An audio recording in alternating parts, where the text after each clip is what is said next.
Hello, everyone. Welcome to the main event. You're here with me, Daniel. And Aaron. Aaron, unfortunately, we can't be joined by Nathan and Cameron today, but we do have their teams, which means that we can just completely slander them without them answering back to it. Oh dear. I can hear my reverb going on somewhere. Have you fixed it? Nah, it should be all right. So we are just going to hang around just for a couple of minutes just to give people a chance to actually join. And we're doing better than last time. We aren't half an hour late, which is good. How's your day been, Aaron? Yeah, it's been all right. Hay fever's kind of like, even though it's raining, it's like just absolutely every time the windows open or one of the doors get opened, it just absolutely wipes me out. And so, which is good because I'm going to be playing outdoors. I'm going to be playing football later. So I'll either be crying because of hay fever or crying because I'm losing and I'm out of breath. Yeah, probably the second one, I think, more than anything else. How's your day been? Awful. That's gonna be fun. I like your top. Thanks. Yeah, I thought I'd represent. Terrible.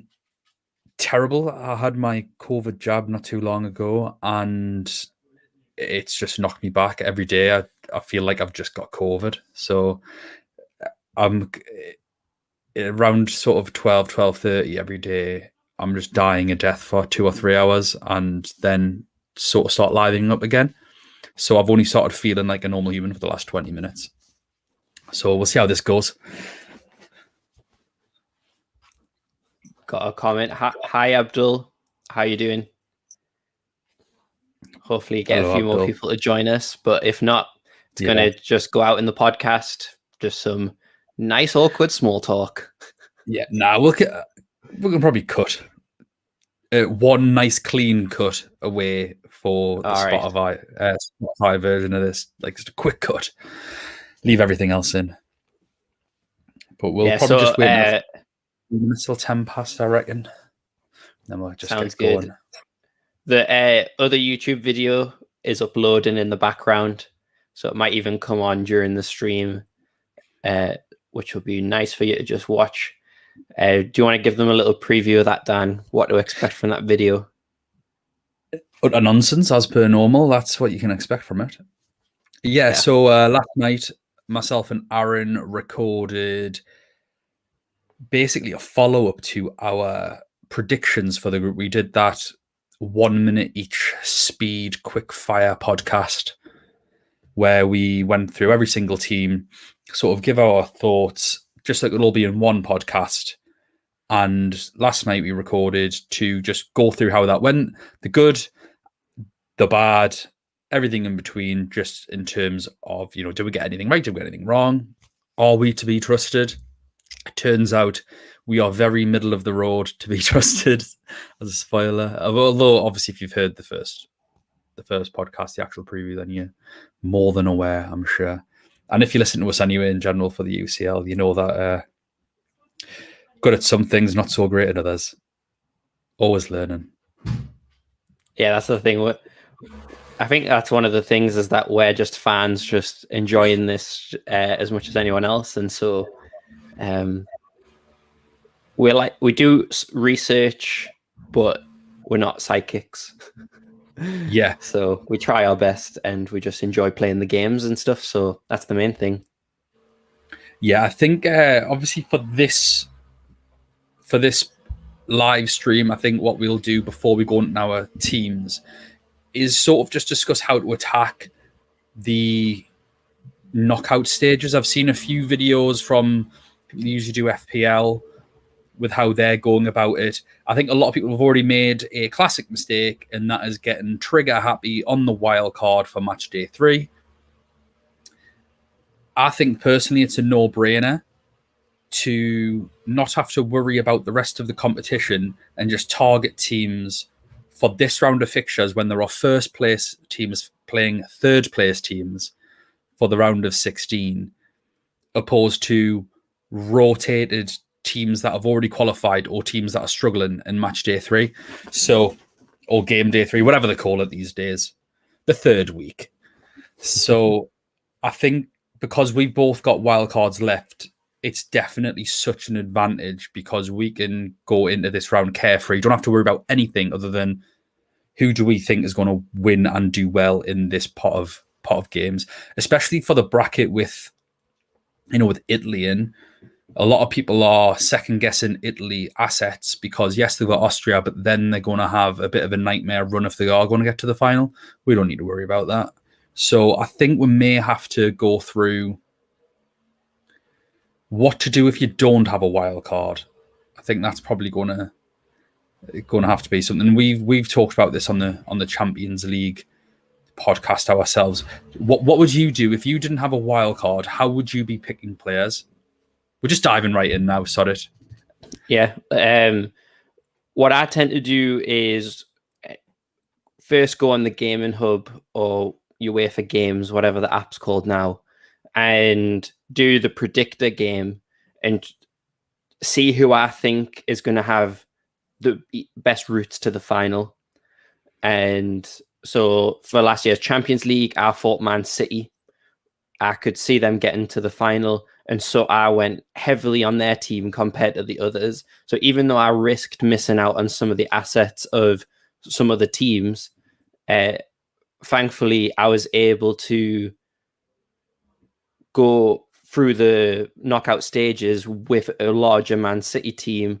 And that's what helped me kind of working from the final backwards, because you just have to field your 11 players. Like, you're not going to do, because you'll get the lineups before the final, so you don't have to worry about your subs bench or anything like that, but kind of work backwards. So like, right before the final, I've got 5 transfers, and then I need to divide that over 4 teams and kind of get your spread as best as you can. Definitely the jump between the round of 16 to the quarterfinals is really difficult, because in the Champions League game, at least you get 2 legs. But in this, it's just a one-off game, and anything can happen in a one-off game. So it'll be really interesting to see how much of a difference there is between this and the Champions League one. A lot. But at least with this, it's not too many transfers. So I think those who have the wild card is a huge advantage. But for those who don't, just map out the route for the final and work backwards from there and say, right, I can really see these 2 teams getting to the final, and then try and get most of their players in. That's how I would do it. It's just use the other games on the gaming hub to get you there. Yeah, I'd say there's 2 major differences between this game and the Champions League game. You've already mentioned one, and I think I mentioned the other briefly. So there are no 2-leg games here. Everything's 1 leg. So what we were able to do with the Champions League is if a team wins 3 or 4-0, we know that if you've got players from that losing team, maybe make those 2 of your transfers. That'll solve a few issues, and you get to maximize there. This, like you say, anything can happen. Also, with that as well, because it is just a 1 leg, any draws are going through to extra time and points still count. We've already talked about Atletico Madrid, Liverpool, and how we've been shafted by this before. So if you think there is a low-scoring game, I'm looking at you, Croatia v Spain, which I think is just such a nailed-on 0-0 draw with how these 2 teams are playing. Be 5-5 now, guaranteed. But in my mind, I'm still thinking it's probably going to be 0-0. If that is the case, then anything can happen in extra time, and there goes your potential clean sheets. So little things like that you don't have to worry about in first leg games. It's just, if it's 0-0, it's 0-0. With the second thing is that every team that qualifies for the Champions League finished first or second and is therefore a higher standard than the third place teams that are getting through here. Now, granted, you've got the group of death, so Germany will still be a good team, which is absolutely fair enough. But there is a little bit of tosh getting through. Austria. Love you as a country. Being there on holiday, it's absolutely beautiful. but the football team isn't great. I'm saying that like England have done anything particularly special, but there are some teams where you just think, oh, yes, we are definitely targeting you. Whereas in the Champions League, it wasn't really like that. I kind of think of too many teams that got through where you thought, oh, I need this. I need to target a team because they're playing Porto, for example, when Porto were excellent in the groups and were always going to be a problem for teams. That is why I think obviously the wild card is important, because you don't have to worry about, oh, well, who are you going to play afterwards? So there are some teams to target for round of 16, just generally, which I think is quite nice to have. Very, very different to the Champions League game where it's just not like that. Mm-hmm. And you'll see that, especially with my team, when we get to reveal it, that the extra time and points still counting, because 2 seasons ago, because I got burnt so badly on the Atletico Madrid Liverpool game, I've tried to go for attacking defenders as much as I can, because if a person gets close to keeping a clean sheet, the likelihood is that it's a low scoring game, because the quality eventually catches up of both teams quite even. So I've just tried to get as many attacking returns as I can in my team.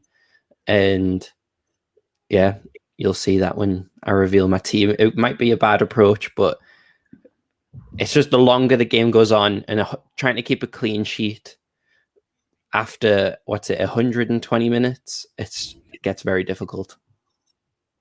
Yeah, well, that's it. Once 90 minutes pass, it's going to be a lot harder to keep those concentration levels. And especially, I think centre-backs are going to be a position that are going to be the least substituted. So full-backs, especially the modern full-back, how offensive they are, you might get lucky where after 90 minutes, one of them's subbed off for the other one to give them extra energy, both offensively and defensively. So I think full-backs are going to be probably a better way to go, especially without ball recoveries. We made the mistake with the Champions League game the first time round where it was, go fullbacks like FPL, whereas actually there's so much value in the centre-backs because of their offensive threat from corners often, but also just the massive amounts of ball recoveries they get. But without ball recoveries in the game, it just sets it back to the status quo. Mm-hmm. Something that I've seen, just a few mistakes that I've seen, are people trying to play safe without quite doing the maths. So if you don't have a wild card, this is specifically for you guys, have a think about putting in players that are playing against each other. I've seen this a few times where people are trying to play safe, so they've got like one Frenchman and one Belgian. Are they playing each other? No, it's Portugal and Belgium. Portugal, sorry, I knew it was one of the big teams with Belgium. Sorry, it's Portugal, Belgium that are playing each other. So they may have gone Ronaldo and Hazard or De Bruyne, or Ronaldo, Meunier, Jota, Meunier, something like that. Guaranteed one of those players is going out. Now, if you do the same with Ukraine, Sweden, which could be quite an offensive, but you're not quite sure what way it's going to go. So you go the two big boys in that, Forsberg, Yarmolenko, or you go Yarmolenko, because I can't really see anyone going for anyone other than Yarmolenko from Ukraine, and one of the Swedish boys at the back, the goalkeeper, who have done really well so far. Guaranteed one of those are going out. So if you've done that twice, you know that 2 of your 3 transfers for the next round are gone, which means out of the rest of your team, you're effectively allowed 1 error. Otherwise, you aren't getting the full 15. One thing to remember, though, is you can still only play 11 players, so don't panic. You only need 11 of them to go through, as 10 outfield and a goalkeeper, really. So that is something to remember. You don't need to panic too much. But gratefully, because, as I mentioned, there are teams to actually target against, I think you'd be better off playing safe in terms of bulking teams that you think are going to go through, 2 or 3 players, maybe not 4 unless you've got a wild card. I've got a wild card, so I'll be going 4 for some teams. Italy, Holland, I'm looking at you, or Netherlands, sorry.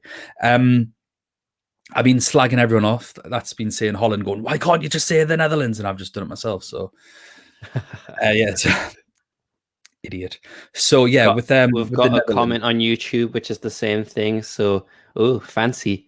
Thomas this Bain. is nice. Hello, Thomas. He's doing the same thing, heavy on Italy and Dutch for him. Very, very smart. If you've got wild card, go 3 or 4. If you've got no wild card, 2 or 3, just in case. But what you can do is really go for those teams, and you've got to gamble somewhere along the line. Any team can get knocked out by anyone, so that's kind of a pointless way to think mathematically. You just think, because it can happen to anyone. It can be random, it can be absurd. So go with who you actually think is going to go through for this round. Don't worry so much about the next round. You just want players to play. But for the 5 transfers, and that's where you can start fixing any issues, mainly because 5 transfers should really be enough, unless you've had an absolute shocker, which could happen. So don't worry so much about going super far. Just try and get through this round and appreciate that you've got 5 transfers in the next transfer window if you don't have a wild card. That's personally what I'd be doing. And we have Daniel joining us as well. It's coming he's home. A fan of you. Yeah, I mean, debatable, Daniel, but I appreciate the positivity.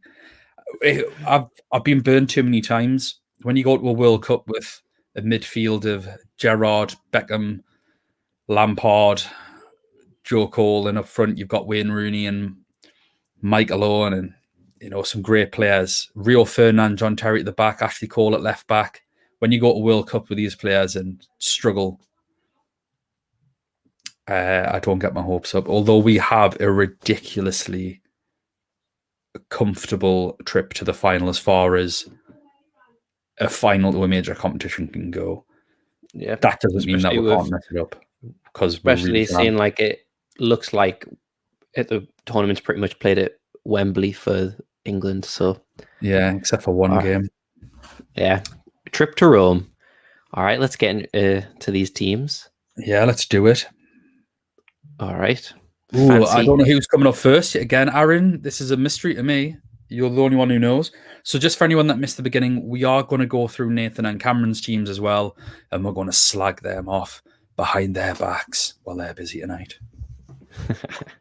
Okay, so we've actually started off with one of their teams, because get it over and done with. It's quite hard to see, I guess. So let's see if I can change one of the settings. Oh, yeah. I'll like to see that. So yeah, reading across for those who are struggling to see: Benzema, Lukaku, Mbappe up front. Any thoughts on that, Dan, so far? Yeah, not too convinced with that. I don't know if Cameron's got a wild card. I imagine he has, which isn't too bad. But I don't know. I think maybe one Frenchman's enough. When you consider the other forwards who are playing other teams, I'm not too sure why you'd go Lukaku. He's obviously done well so far. We've got 3 goals, I think, at the minute, and an assist. And I've had him all the way through the group stage every game. But against Portugal, with the opportunity to reset, Cameron, if you're in the car, stop looking at your phone, you lunatic. Drive safely. So, and take Lukaku out your team. Yeah, you'll probably score a hat-trick now. But yeah, I personally wouldn't be going for Lukaku against Portugal when Immobile has Austria, Depay has Czech Republic. I think there's probably better options there.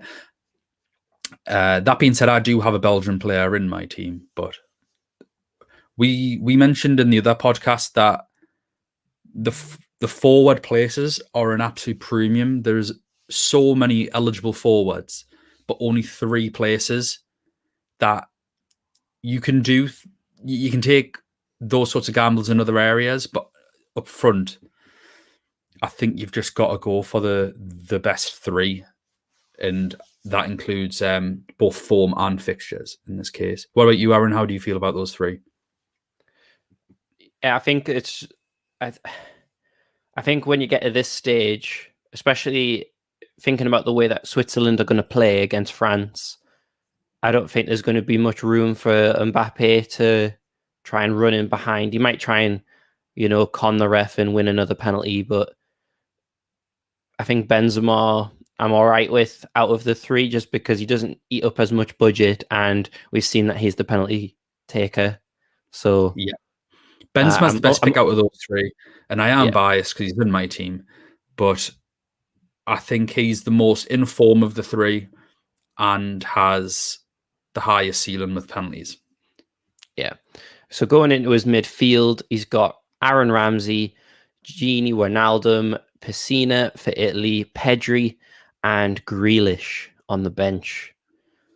Give my thoughts. I think Ramsey, I don't know, because I don't see Wales as the favourite, but then again, I really underestimated Wales in the group stage, as you'll hear about in the episode that's going to be released after this live stream. Wijnaldum I like. I think he's a good pick. Pessina, though, I don't see playing. He scored in match day 3, but I think that was a very rotated team, and Mancini said that was to try and give everyone a chance. Obviously, he told his story and how he wanted to play in the World Cup and stuff like that. So I think now that Verratti's back, it's going to be Verratti, Jorginho, Chiesa in the not Chiesa, sorry, Barella in the. That's the second time you've forgotten his name, Aaron. Have you got something against him because he plays for Inter Milan? Yeah, pretty much. And I'll have a problem with Çalhanoğlu next year as well. Pedri, I quite like. He's quite cheap. I think he's still 6 million. But Grealish, I've got him in my team for now, but I'll go on and talk about him later. Ooh. To kind of get all that out the way. Any thoughts on the other midfielders, though, Dan? I like his risk with Ramsey. I do like it. It is a risk. I don't think they're favourites in that game, but he's such a talisman for Wales, usually, or he certainly has been in the past. Him and Gareth Bale, the pair of them. So if you want to take a punt and a bit of a risk, I've got no issues with that. Love the Gini pick. I think he's the outstanding midfield choice of everyone. Pessina, absolute nightmare, because he is now 5th choice midfielder behind Verratti, Barella, Jorginho, and Locatelli. Mm-hmm. So I'd definitely get rid of Pessina. Pedri, I think, is a phenomenal player, particularly for his age. But I don't know if he's going to get any returns. I think he's going to be the person that gets the assist of the assist, makes Spain tick, but that doesn't necessarily result in good fantasy points. And if you both got Jack Grealish, I just think that's too risky because I don't even know if he'll play. He should play. He'd be in my team, but I can't see Gareth Southgate dropping Raheem Sterling after he's got 2 goals in 3 games. He's the only player that scored for us. So I don't know. Like, Jack doesn't usually play on the right. Will he play through the middle? Maybe. But then Mason Mount could be back. It's just too up in the air. I don't know. So, and I think it's too much of a risk just for Jack Grealish to maybe get an assist against Germany, because I reckon that's probably what he's worth, an assist. So yeah, I'd probably maybe change Grealish and Pessina. If Pedri's so cheap, then that's fine. If that's going to enable other players, but if he's 6 million, would you not prefer Berardi playing right wing, nailed on to start for Italy, and has an absolutely must-have fixture against Austria? I'd probably go with that. Just a couple of comments. Yes, Daniel, I agree with you. Berardi for Pessina is a very comfortable move to make. And then Cameron's defended his team. Just based off the amount of chances Bale creates for Ramsey, and Verratti will be in. The second comment doesn't make any sense there, Cameron, but the first one, absolutely right. I like the Ramsey shout. I think it's risky, but it's a good risk. I think it's a good gamble. Yeah, does that mean he's going to put Verratti in for Pessina, or does he think Yeah, I'm Verratti's guessing so. So Pedri 6 million, Brody 6.2. Yeah, there you go, 0.2. I'm sure Cameron can find 0.2 million somewhere. Especially seeing that you've just been given an extra 5 million. Exactly. Let's get on to the defense, Aaron. Yeah, so the defense, you've got Kiar. I don't know if that's probably none of us can get his Richard. name right. And he plays for Milan as well, so that's nothing against him. Lindelof, Dumfries, Eric Garcia, of course. Obviously. John Stones. And then we'll just go for the goalkeepers as well. Donnarumma and Bachmann. So I'm going to caveat Cameron's choice here with regards to Eric Garcia. For anyone that doesn't know, yes, we all know Eric Garcia is not going to play, but Cameron is in love with the man. I think they'd make a beautiful couple. And he's not going anywhere from that team. So future Ballon d'Or winner Eric Garcia isn't going anywhere, even though Pau Torres is going to start. So we'll just get that out the way first. I think Kajar should be Melee at... I think they're the same price still, if not maybe 0.1 difference. But Melee has got all of the attack and threat. So Cameron, I think you should probably go for one or the other, unless, again, this is some sort of moral choice because of his CPR skills. Lindelof, Lindelof's done well so far. I think he's an okay defender. I don't think he's great. I don't think he's terrible. But points-wise, and playing against Ukraine, who were shocking in their last game, I don't mind that at all. But I think there might be cheaper options than Lindelof in the Swedish defence. I'm not too sure. If there are, I'd maybe go with one of them. Like Danielson. I think Danielson's played just as many minutes. I think he's got 1 point less for a yellow card that he got. And is significantly cheaper Cameron. So you might want to... It's not like Lindelof ever scores. He's going to score now, isn't he? But we're going to go off the pass. Dumfries, quality choice. Mele's been in every game and hasn't got many points so far. Well, Cameron, so's Kajar. Mele has more points because Mele scored in the last game. I don't know what else you want from a left back. He scored a goal, whereas Kajar's done absolutely nothing. Daniel Suarez, Danielson has a better goal threat at 4.5. There you go, Cameron. I think if you go for Danielson over Lindelof, that's going to then allow you to bulk out that midfield more. Go Kajar to Mele, and he's got more attacking. They're likely to get the same clean sheet points, but Mele might actually get a goal or assist. The fact that he plays left wing back and has proven to do so already. Like I say, Dumfries is class. We've talked about Garcia. And I like John Stones. Like England, we've kept 3 clean sheets. He's been one of our best players. And he's an attacking threat. Obviously hit the post against Scotland. Not sure if I'd be targeting him against Germany. Cameron, I don't know if you've got a wild card left. But I don't think I can play him with that. What do you think of the defenders first, Aaron? I like Dumfries. That was one of our big misses. Well, one of my big misses in the group stage. John Stones, I find is interesting because there's a lot of talk that England are going to match the shape of Germany, which means that John Stones is going to go into a back 3. So he's a lot more comfortable on the ball. Him and Maguire are compared to the other defenders like Mings, etc. And so whether that can raise the attacking threat that John Stones already has, I think will be quite interesting because he's already a threat at corners, as we saw in the Scotland game. So I think that it's interesting. It's honestly just such a shame that we don't know the full-backs for England and that there's so many. But that's just the depth that they have. And with the rest, I think there's like for their price point, I think there's other options that could potentially have higher ceilings, especially at least for the Denmark game. I think you get to see the lineup before the match, and so that can give you a little bit of a head start to see if Mele is playing as an example. And the goalkeepers, they're against each other. Yeah, I hate that.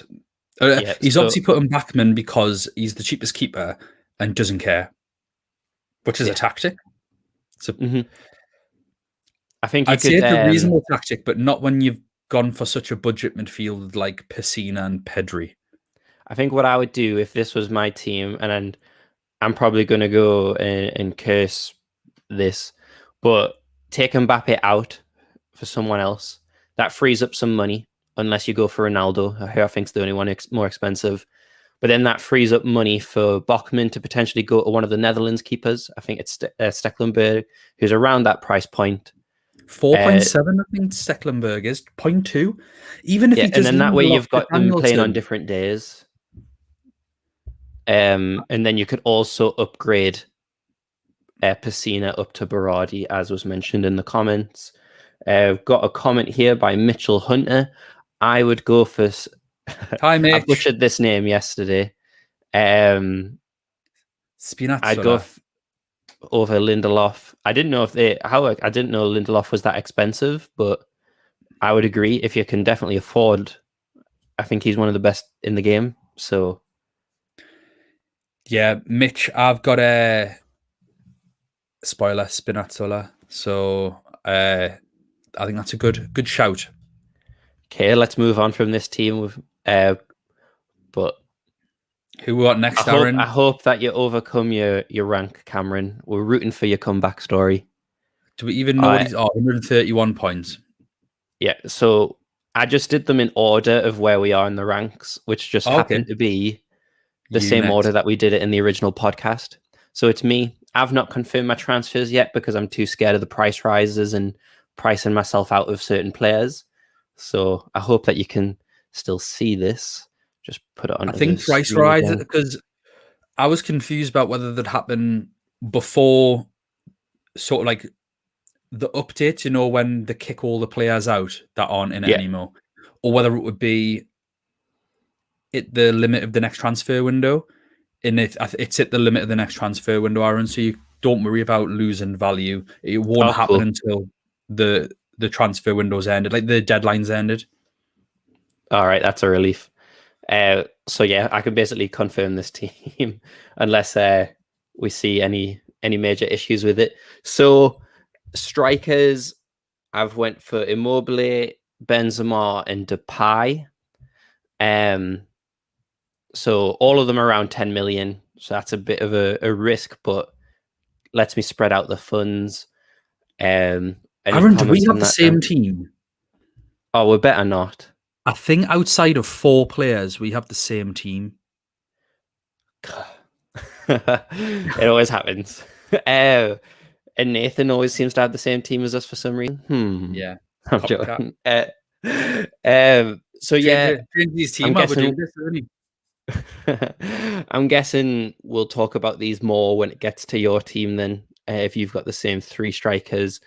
But going on to the midfield then, Wijnaldum, I've managed to get De Bruyne in, Berardi, and then I've went Kimmich and Grealish. They're the 2 I'm unsure about, because I'm in 2 minds whether to use my wild card as kind of like a free hit, or whether to try and play the game as best I can and own like the predictions, and if it goes wrong, then use my wild card.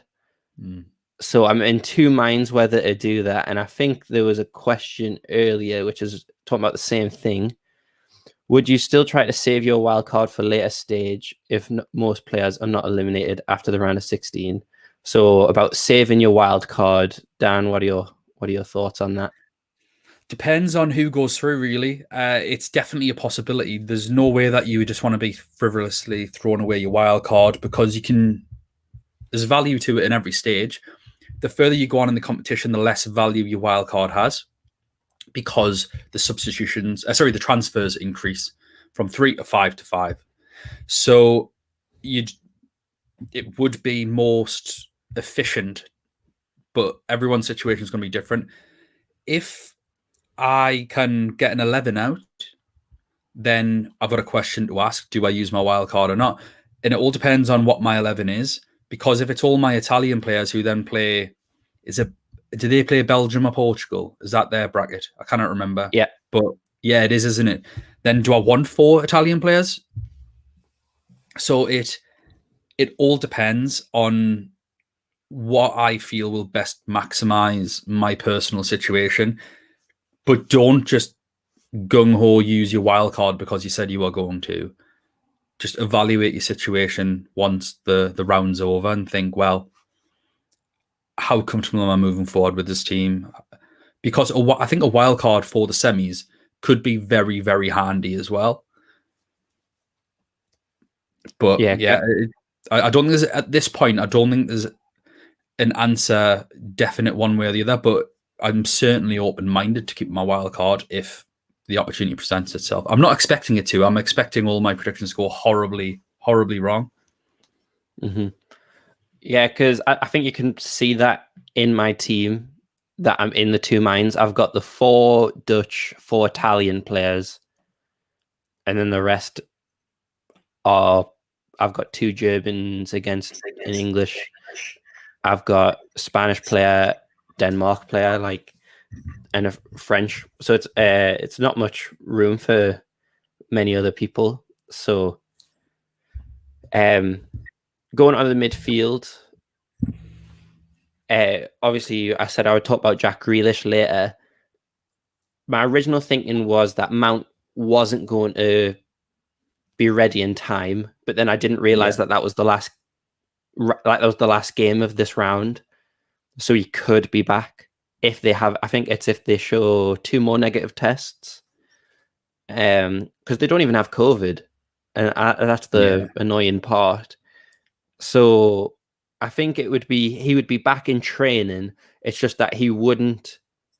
I think it's the day before the game, and so it's whether he can. He hasn't trained with the team for these last 10 days. So that's where the risk lies. Plus, I think Grealish is going to get subbed off early again. So I think the reason I stuck Grealish in for this draft is he's went down in price, but just to kind of show that there's a question mark over him and I can get another player around that price point, which is why I wanted my massive 0.1 million left in the budget on show to show that I'm able to get someone in and around that price, and hopefully someone in the comments can give me a suggestion. Who's it for? 7.4 million. Yeah, he just went down in price. Nice. But then I've got Kimmich as well, who's 6.2, and that's kind of annoying because I would preferably midfielder as well, isn't he? Yeah. It'd be great if he was still a defender because he's a wing back now, and that's the annoying part. But I'll go through my defenders real quick. Like I said before, I'm going attacking. I'll just bring it back up onto the screen. I've tried to go as attacking as possible. So Spinazzola, Dumfries, Mele, Gosens, and Alba. Just trying to get every attacking defender in the game in there. Well, I do enjoy the Jordi Alba pick. I don't have him myself just because of the price. And also, I mean, I said 0-0 earlier on with Croatia, but my thinking behind that is the extra time thought. I just don't like that. Just don't like the idea of it. It's got Liverpool, Atletico Madrid written all over it. Kimmich, I'm so disappointed in you, Aaron, for going 2 German players against England. I'm very disappointed in you. I mean, I've got 1 German player, but not 2. Yeah, I think if you wanted a little suggestion from me, I'd downgrade Kimmich. How about you got 1? I'd downgrade Kimmich to some kind of fodder player. If there's any like 5.5s knocking around or 5.7s, something like that, and then upgrade Grealish to Forsberg, maybe. That's a good shout. Forsberg, 7.7. 7.7. So you need 0.2 million. So is that is that a 6? Is that right? So yeah. So you need. You only need. So you can get a 6 million midfielder again. Another one. So How you can much is maybe the just have Denmark player that scored that everyone had into their team?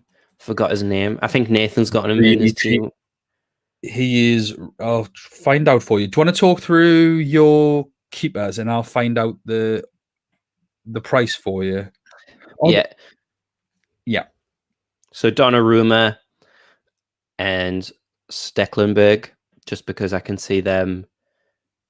I was in two minds whether about Stecklenburg, whether to go for Olsen for Sweden, and I'm not sure if they're the same price. I think they are.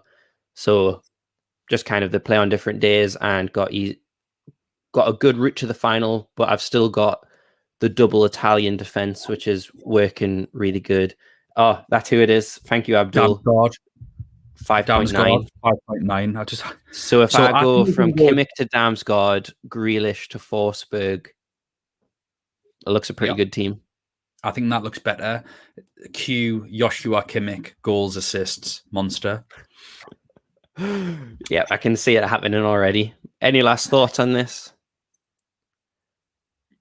Nah, I think we're by the time we get a minus, I can't really say too much. I reckon we'll probably just talk about our picks when we do get a minus, about why we've picked the forwards and the midfielders. Because the 6 in your starting 11 I've got, I think so.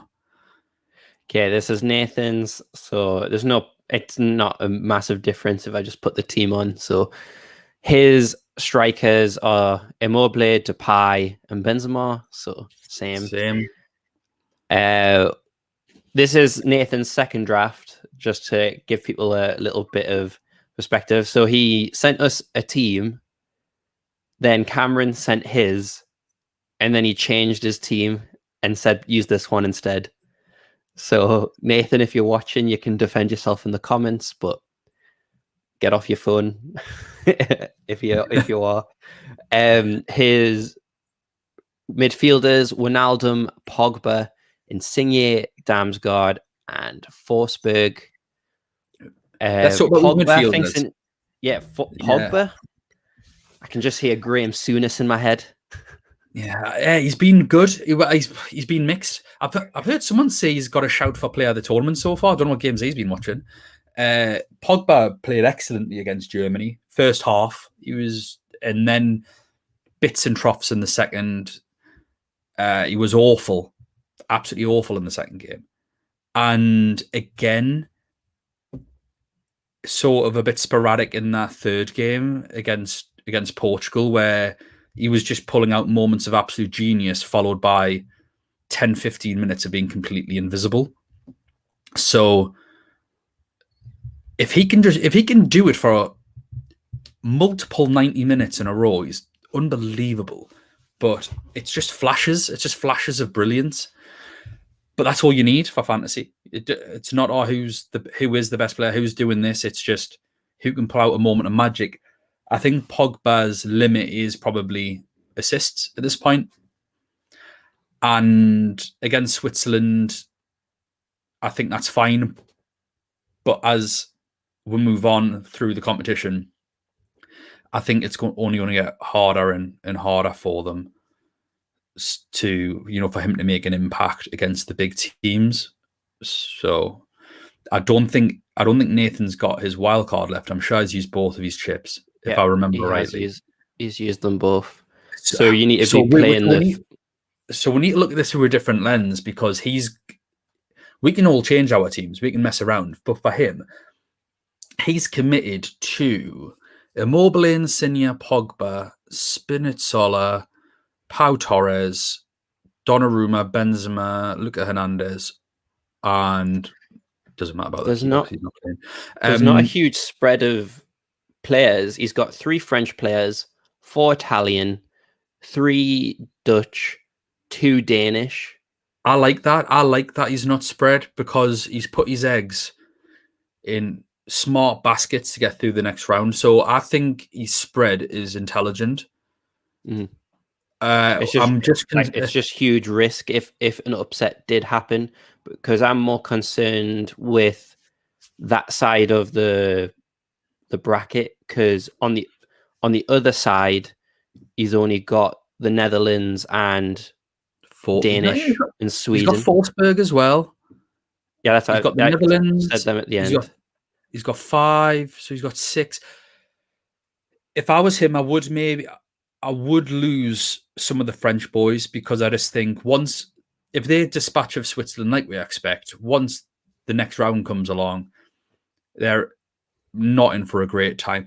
Although, if they beat Switzerland, they've got Croatia or Spain, don't they? Who, France? Is that right? Sorry, I didn't know which team you were talking about. Yeah, is that France? I'm gonna get the bracket up. The bracket up, yeah. I've got all the players up at the minute.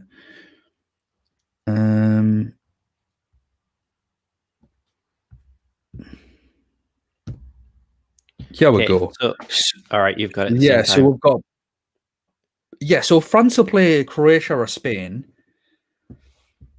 and they've got to fancy themselves in that game. So, you know what? Fair play, Nathan. I think I like this. The only thing I don't like is your second goalkeeper. But obviously, if you don't have the money,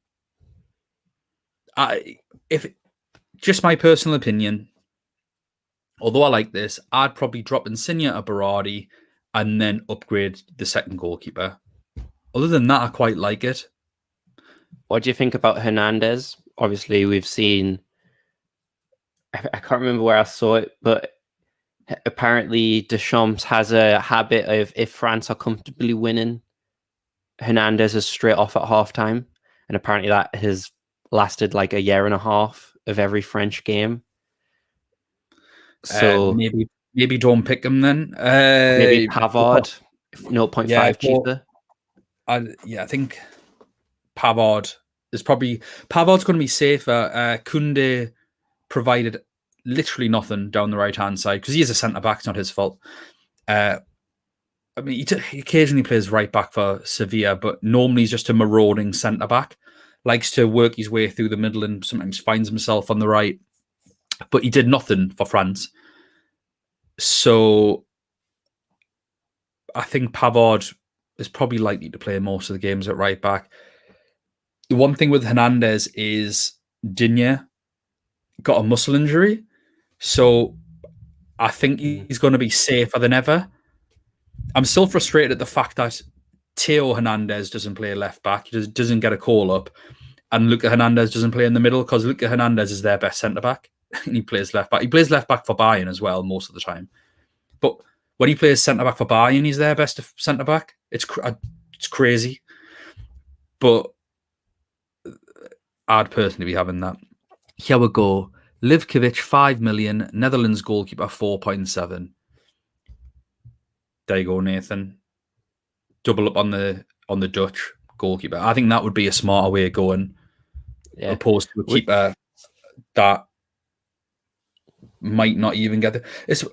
He's done the old edge your bets with Spain and Croatia, I think. So that is a guaranteed one transfer that needs to be made. So maybe that's why he's done it. If that's his thinking, then that's reasonable thinking. It's not something that I would do. But he does, like I say, he doesn't have that wild card. I'd probably go for Stecklenburg, and I suppose it's rough if the Dutch get knocked out and you've got 4 players. So there's a bit of a risk. I don't have too many complaints about that, Nathan. Well done, mate. Well done. Good team. Other than that, you're ahead of me, and I'm not happy. All right, on to your team, Dan. Oh, that's better. I need to make sure send it like you sent that picture to me. Yeah, crop it. So yeah, let's talk about all 3 of our forwards. So we've got Immobile, Depay, Benzema. Switzerland love to concede. That's what we've said before. So I don't see why you wouldn't have Benzema. Penalty taker, most informed striker between the 3. Griezmann's been playing too deep, and Mbappe, I think, just wants all his name in lights, doesn't he?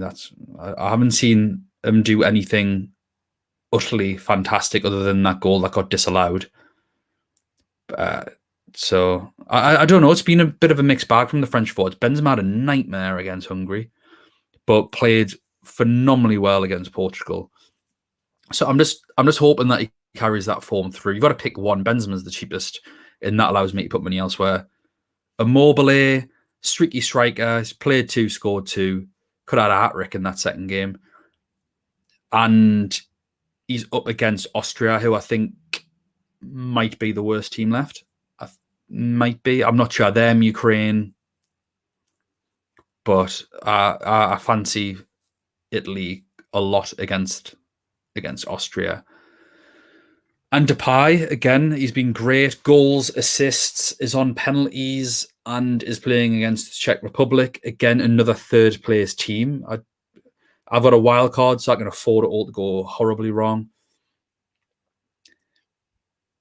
Midfield, Gini comfortably being the outstanding midfielder of the tournament with regards to this competition, I think. De Bruyne, he's looked absolutely mustard since coming back. It doesn't matter who he plays against. He's world class. He can do absolutely anything against anyone. And this is what I mean earlier about the forward places are a premium. The midfielders really aren't.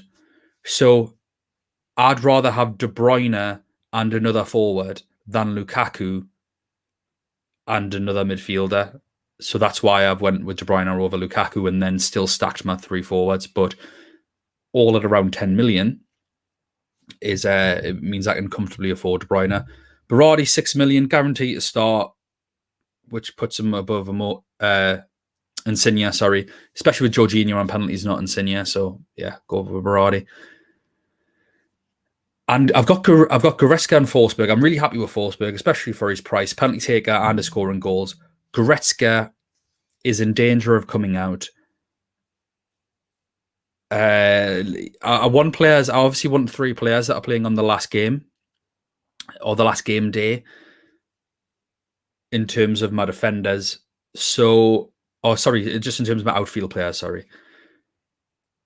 So yeah, I wanted someone playing on that day, and Goretzka's the right price, and he's a world-class midfielder. He scored an absolute rocket in the last game. He's always capable of scoring.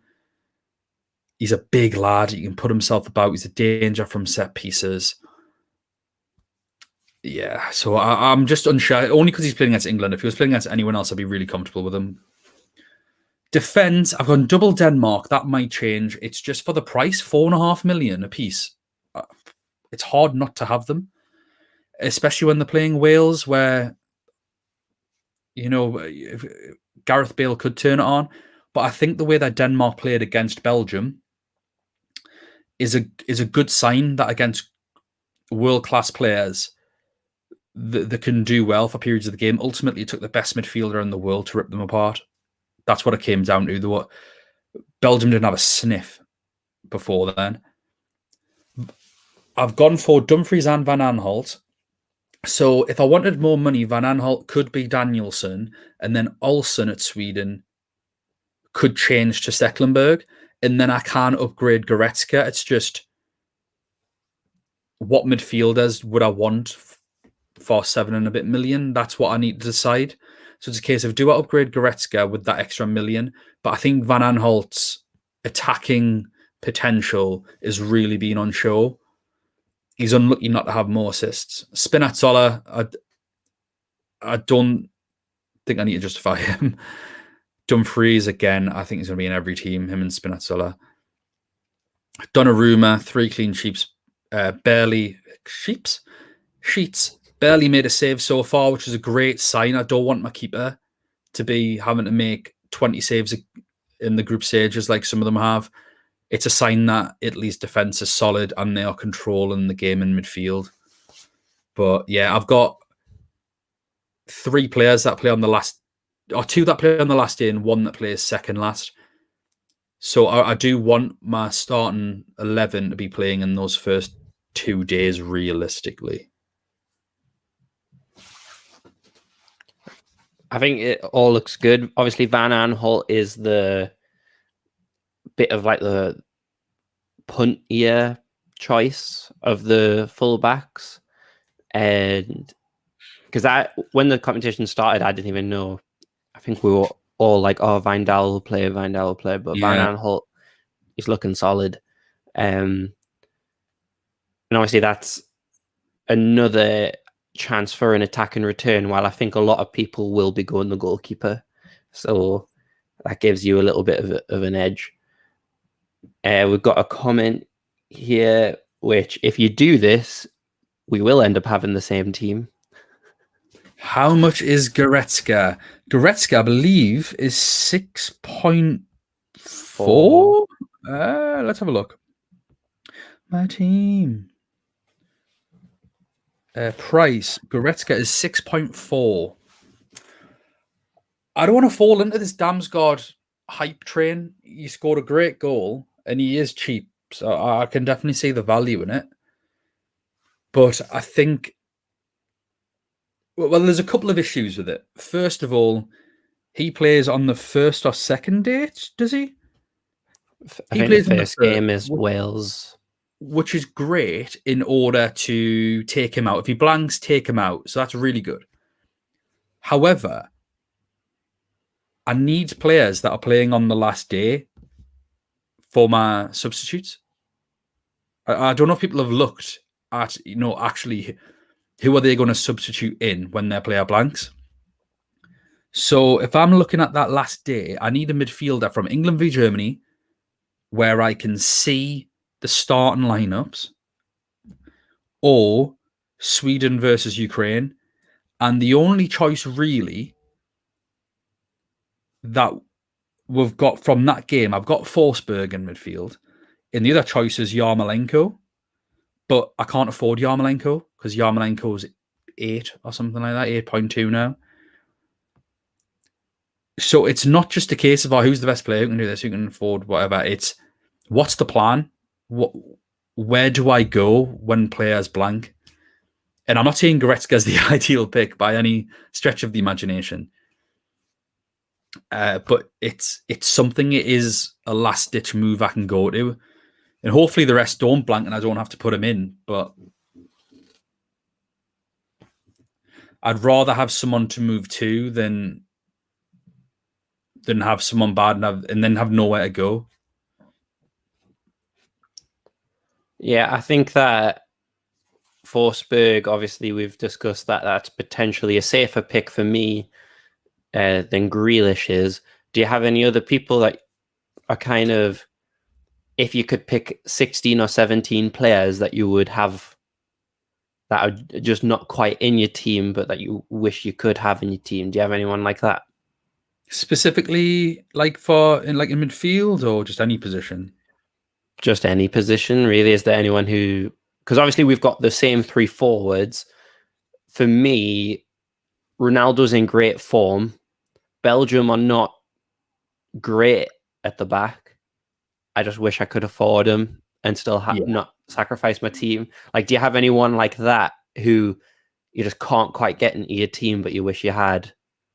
I think 2 players. I think Ronaldo and Jordi Alba, but Alba's 6.1. He's one of the most expensive players in the game for his position.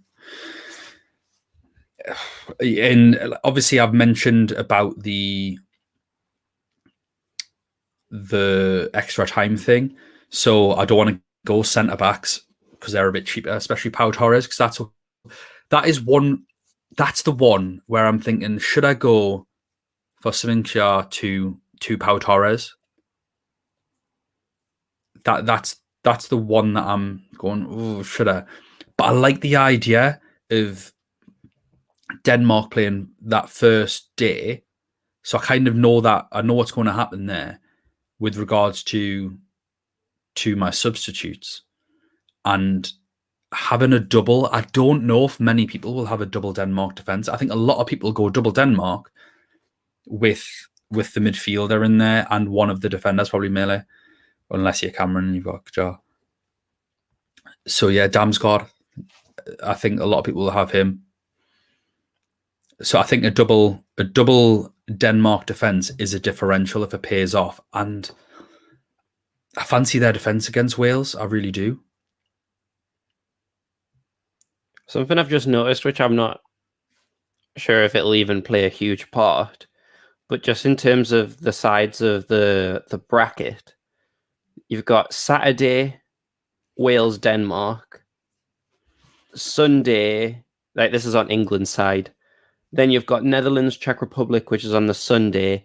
and then you've got the other 2 games on that side, England, Germany, Sweden, Ukraine, on the Tuesday, which means that when they meet each other in the semi-final, there's been less recovery, which is, I'm probably just like saying something but not actually saying anything, kind of like Jermaine Genius. Yeah, I've said this many times before. You are Martin Keown reincarnate sometimes. But I just doesn't make sense from like an organization point of view. Like, wouldn't you not just have the first bracket play all of their games and then the other side? I don't know. Money. Yeah, I guess. Money. And maybe it's traveling and where they're playing, but potentially. I'm not bothered. Doesn't matter for this game. So yeah. So there are teams. Yeah. Aaron was said that we would go through where we are in the leagues and all that sort of stuff. I know that people have been able to see our ranks to a degree or points. Do you want to? I think mine will cut off. So do you want to talk about yours just real quick, and then I'll talk about mine, and then we can probably wrap it up. Yeah. So, I was about to say, like I said in the other episode, it's not out yet, but match day 1 and 2, I got 54 points. Match day 3, 59. Pretty consistent, but not great. Yeah. Consistently average. Yeah. Just solid mid-table. Better than bad. And that's actually where I am in our main event league. I am solid mid-table. 36 out of 72. In the world, 271,000. So, but you know that you can make it up. You know that you can make it up in the knockouts. If anyone's concerned about the rank, don't be, because you can make up so much ground from people that have spunked all the chips already, and from your tactics playing knockout fantasy football, you can make it all up or throw it all away. So just go all out. Don't worry. As long as you're not like a million or something, I think then the dream's dead. But if you're within, the top sort of 10% of the game or whatever, I think there's hope for you to shoot right up. Which thankfully I am. Yeah. So just about. So for me, I am overall 23,000 in the world. Just under 3,000 in England. Where are my points? I don't even know how you see my points, Aaron. Here we go. So I had a pretty bad first game week, or first match day. I got 58 points. Oh, well, it's just one of them things. I limitless in match day 2 and got 69 points. And then just did all right. For match day 3, didn't use any of my chips or anything. And I got 73 points. So I am currently exactly 200 points. And I think the only nightmare I've really had is Ferran Torres on my bench for 6 points in the last game because he started on the bench. So I put Gosens on for a 1-pointer instead of Ferran Torres on for 6, so I could have an extra 5 points out of that. But on that, it all went fairly smoothly. Like I say, we mentioned it on the podcast coming out. I had double Denmark defense, and for anyone that had those Denmark players, I don't think any of us begrudge having a bad score because Christian Eriksen's looking up now. So that was obviously the most important thing, and that is something that you can't legislate happening. And 100% had an effect on the game. And like I say, it's completely irrelevant. When the points got confirmed, I was really not that bothered about it. Melee's in the last game had a great points total with 8. So hopefully the pair of them can take it through. I think I'm going to keep them out of principle. I think I'm going to keep Joe out of principle for these cracking CPR skills. Yep, do it. No complaints. I'm going to hope that I can climb the ranks. That's my main goal. I mean, it's everyone's goal. But good goal, Aaron. I'm just going to enjoy the games. Incredibly obvious. That's what I need to do. Stop grading cursing. Start stating the obvious. That's how it's going to be. Yeah. So, all right. Well, I think that's it for this. Our other episode should be coming up within the next couple of minutes. I mean, I've not had anything ping on my computer that's went wrong, so that's not necessarily fantasy related completely. It's just us seeing what predictions we got right, what we got wrong, and yeah, nothing. That was it. Yeah, I'll retweet or tweet the links as soon as it comes up. So if you're on Twitter at night, I'll post that. Like I say, there's not too much going on fantasy wise with it. It's not like you need to. Oh, I need to watch this before the and you can watch it whenever. It's just based on our first predictions of the groups and our minute rundown of each team, who to target, who not to target. We're just basically either bigging ourselves up or completely slandering ourselves for how stupid we were for saying some things. So it should just be a bit of a laugh. But get us on Twitter at UCL Fantasy Pod if you haven't already. And we will see you next time. When is next time, Aaron? Have we got an idea? We weren't going to do any. This is our 5th one now, and it's just because people ask us on Twitter. I'm like, yeah, I'm not doing that. I guess if people have certain things that they want us to go over, just tweet us, and we can make sure that we get an episode out for it. There is a couple of days break in between each round, so if you want us to cover what to do if loads of players are out, how to do that kind of stuff, just let us know, and we'll decide whether to either just send it in a tweet or actually do an episode on it. If we get enough responses, we can kind of see that a lot of people are in the same boat, and we can help a lot of people out. So yeah, I imagine we'll be doing a wild card episode for the next round, because it's likely at least one of us is going to be using a wild card. We'll say that we've both got pretty much the same team, so you never know. But it all might change. So thanks very much for watching, everyone. We really, really appreciate it as ever. And like I say, we'll see you next time. If you've got any questions, just get us on Twitter. We'll see you there. Bye now. Bye.